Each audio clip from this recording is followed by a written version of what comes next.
plus C, and then do some identification like we did last time with an instrumental variable and try to find the coefficient of beta. My idea is to find the coefficient of beta in a way which is, which is unbiased and all, right? But when does that make sense? That makes sense. What am I saying? I am saying that if I find a good instrument, expectation of beta will be equal to beta. But that makes sense only if the conditional mean of y given x is alpha plus beta x. Only then does this make sense to find the value of beta in the way I have done. But now, if I want to find the relationship between x, dx and dy, I actually have xc, okay, is equal to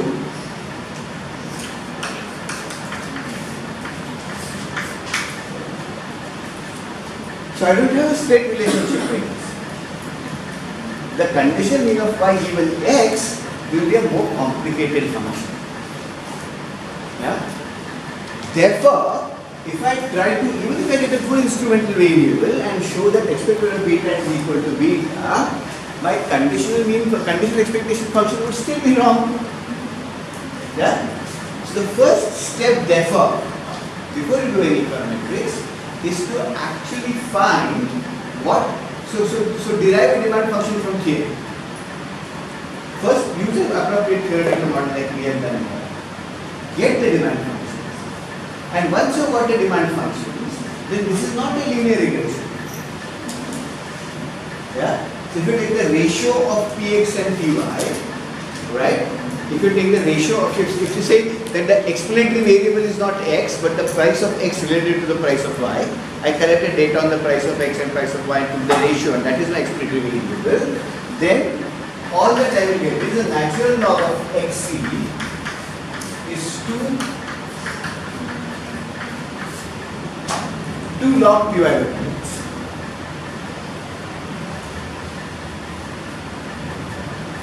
Right? 2 log Py by x. So basically I don't have much of a demand function to estimate anyway. It says the quantity demanded xc will be, I will take price of y divided by the price of x multiplied by 2, and then take the natural log and multiply the natural log by 2, and I will actually get the demand curve, the log of the demand, right? I will get the log of the demand. Sure, so if x increases, this will be downward sloping demand curve. If y increases, this will be upward sloping demand. The demand quantity demanded of x will increase with the price of y, right? Sure. So for example, if I wanted to see how suppose I wanted to find out how the log of xc changes with this, what will I do? I take the chain rule and get those derivatives. Right? Okay, I get the chain rule and get those derivatives. But that's not really what we are about. Right. So is this clear? Right? How to solve for compensated demand curves? Right? How we can get x and y? Okay. Now, once I have got the compensated demand curves, right, compensated quantities, if I substitute them in the function that I am trying to minimize,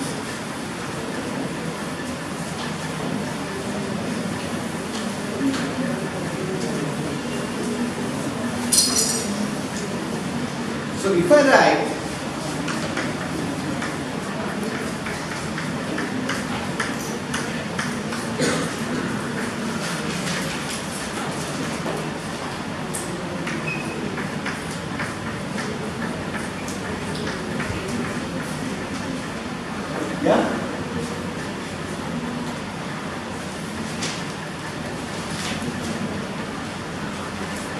I would get a function.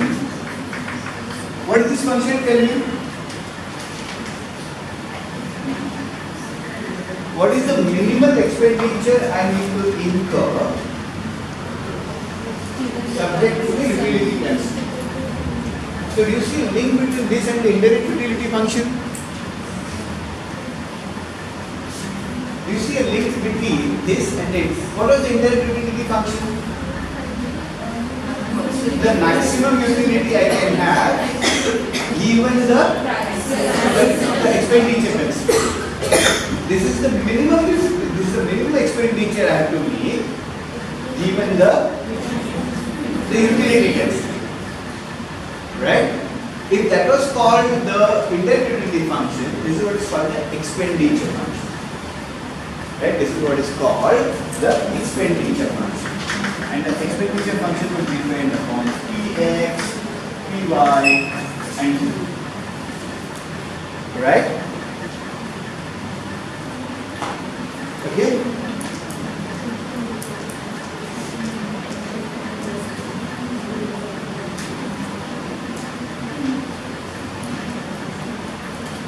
And all of you know an important result. If I differentiate level with respect to Px, I get the uncompensated demand curve. I get the compensated demand curve replacing directly from here. If I differentiate with respect to Px, what will I get? Xc. Right? That's why it's got a name. It's called, what is it called? It's called Shepard's lemma. Yeah, it's called Shepard's lemma. You see, it's obvious, no? If this is the expenditure function, if you differentiate to prices of X, you will get a compensated demand curve. Yeah? But that is Shepard's lemma. Did you do a proof of Shepard's lemma? Yes. Yeah, but it's really so straightforward, right? You have a minimizing problem, and that's all, right?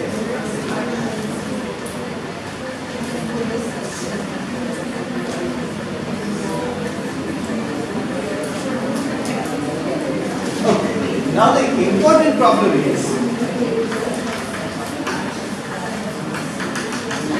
so I have a problem which I will call the UMP, the utility maximizing problem. I have a problem which I call the expenditure minimization. They are called duals of each other. Why are they called duals of each other?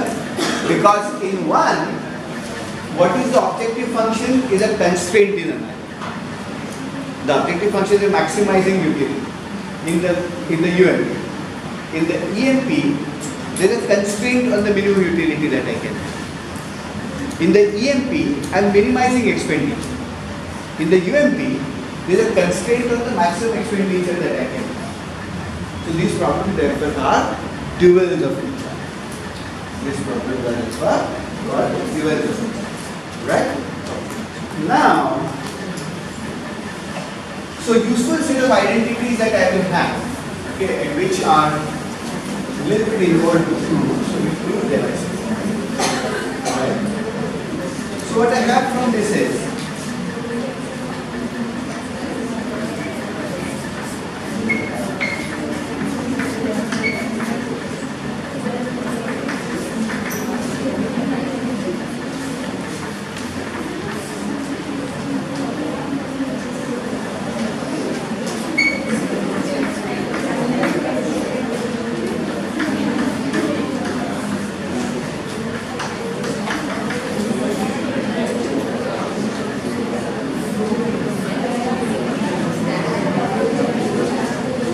these are very important dual identities.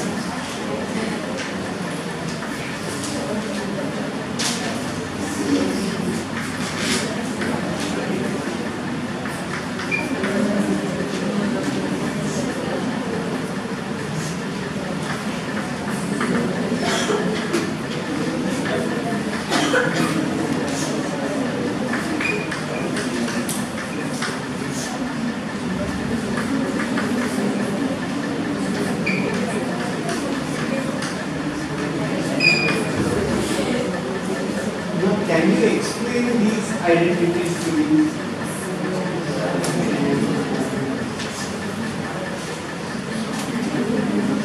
So what is this? This is the compensated demand curve where the minimum utility is nothing but the maximized utility of the UMP. right? So if you put in the utility, in the compensated demand curve, this is a U bar, right? The minimum, the indirect utility function. Then what you have, what you are really saying is solve for minimize Px Py such that you get utility at least as much as the one specified by the indirect utility function. And the indirect utility function itself is a solution to utility maximizing problem. So therefore the solution which you get from here, the compensated demand, the uncompensated demand curves, the solution to the, this is what? This is the solution to the UMP. The solution to the UMP must be the same as the solution to the EMP with U bar replaced by the indirect utility function. With U bar replaced by the indirect utility function. Similarly, the compensated demand, the solution to the EMP must be the same as the solution to the UMP with income replaced by the minimum expenditure that you must incur to get that level of utility. Right? And therefore, you have these, another useful set of identities that you have is therefore,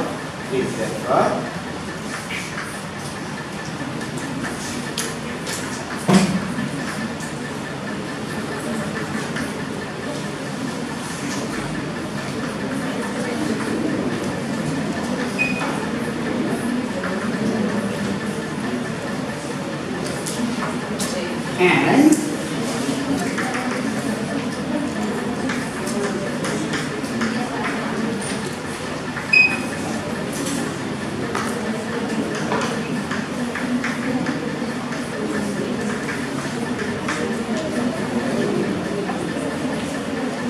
right?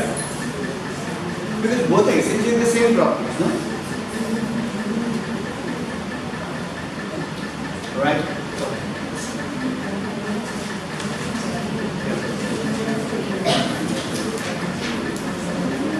Right? Is this clear?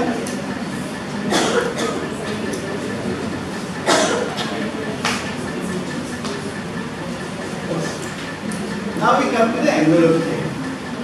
Actually, these ideas that we have studied as expenditure functions, as indirect functions, are specific approaches to a more general way of solving problems, which is covered by the envelope theory. So the envelope theory is a general mathematical principle. Okay? The envelope theory is a general mathematical principle, and what we have seen are actually specific applications. You see that this is a very generic kind of an application. For example, I am doing a utility maximizing or expenditure minimizing. I could do it if I have to look at a firm, I could do it either as a profit maximizing or a cost minimizing. Right? Let me give you profit maximizing will be a dual problem of the cost minimizing. Profit maximizing मैं कैसे करूँगा? Saying that I have to maximize profit subject to my expenditure not increasing the above critical. Right? How will I do cost minimizing? I will say that I must minimize the cost subject to getting the minimum profit. So you see, there is a pattern in dual, right? Both the problems are dual of each other. So again, when you are doing, so if you are going to derive the factor demand functions, the demand for labor, for example, if you have to get the uncompensated demand for labor, then you must solve the profit maximizing problem. And it will be the uncompensated demand for labor and compensated demand for capital. The price of X and price of Y will be replaced by the price of labor and the price of capital. If you have to get the compensated demand curve for labor, or if you have to get the compensated demand curve for capital, then you must solve the expenditure minimizing problem. Right? You must solve the expenditure minimizing problem. Sure? So that's how actually you use these ideas. And the whole thing is just like, so that's one application for firms. There is one application for households of a general theorem called the envelope theorem. So how does the envelope theorem work? So suppose we want to solve a problem. Are you all tired?